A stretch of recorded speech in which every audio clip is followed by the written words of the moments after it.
Starting with the arterial supply and nerve supply of the scalp. Here is a scheme जिसको आपने as it is रटना है या याद करना है. फ्रीक्वेंटली MCQs में पूछा जाता है, वेदर ये ENT के हों, रेडियोलॉजी के हों या जनरल पेपर 1 हो. इसके बारे में फ्रीक्वेंटली पूछा जाता है. फर्स्ट ऑफ ऑल आपने इनके बारे में इनका कोई निमोनिक बना लें तो टोज़ा LG बना सकते हैं आप. Trochlear, orbital, zygomatic, auriculotemporal, lesser occipital and greater occipital. इसको अपने 2 डिविजन्स में याद रखना है, एंटीरियर टू द पिना एंड पोस्टीरियर टू द पिना. एंटीरियर टू द पिना जो हैं वो हमारे पास सारी की सारी ट्राइजेमिनल नर्व की ब्रांचेस हैं. फर्स्ट ऑफ ऑल हमारे पास सुप्रा ऑर्बिटल, सुप्रा ट्रॉक्लियर, हमारे पास ट्राइजेमिनल नर्व की ट्राइजेमिनल 1 की ब्रांचेस हैं. ज़ाइगोमेटिको-टेम्पोरल हमारे पास मैक्सिलरी की ब्रांच है और जो ऑरिकुलो-टेम्पोरल है वो हमारे पास मैंडिबुलर की ब्रांच है.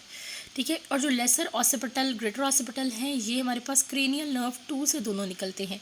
लेसर ऑसिपिटल जो है वो सर्वाइकल प्लेक्सस से निकलती है, लेकिन बेसिकली ये हमारे पास सर्वाइकल नर्व 2 यानी सर्वाइकल स्पाइनल नर्व 2 की दोनों ब्रांचेस हैं.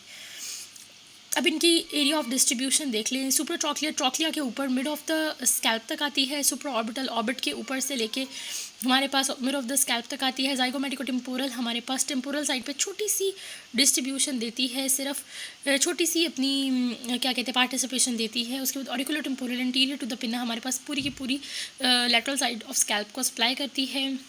लेसर ऑसिपिटल हमारे पास छोटी सी डिस्ट्रीब्यूशन देती है पोस्टीरियर टू द पिना lateral side of the scalp को. और ग्रेटर ऑसिपिटल ऑसिपिट से राइज होती है, सर्वाइकल स्पाइनल नर्व की ब्रांच है और मिड ऑफ द स्कैल्प तक आती है. मिड ऑफ द स्कैल्प से पीछे तक सारी की सारी ग्रेटर ऑसिपिटल नर्व सप्लाई करती है.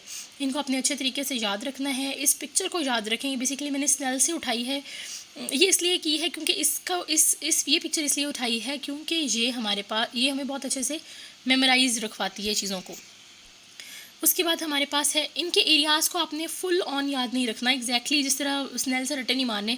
बस आपने रफली याद रखना है कि कौन कौन सी पहले आती है, कौन कौन सी बाद में आती है, कौन सी इंटीरियर टू पिना, कौन सी पोस्टीरियर टू द पिना है और कौन सा कितना एरिया सप्लाई करती है. कोई ज़्यादा करती है, कोई कम करती है. ठीक है. उसके बाद हमारे पास है आर्टीरियल सप्लाई. आर्टीरियल सप्लाई में हमारे पास एक्सटर्नल इंटरनल कैरोटिड आर्टरीज़ की ब्रांचेस हैं. Basically external internal carotid arteries की ब्रांचेस बहुत इंपॉर्टेंट हैं और बहुत मुश्किल हैं, कम्प्लेक्स हैं. मैं इनको आपको एक अलग से लेक्चर में समझाऊंगी. अभी आपने सिर्फ इसको याद करना है. सुप्रा ट्रॉक्लियर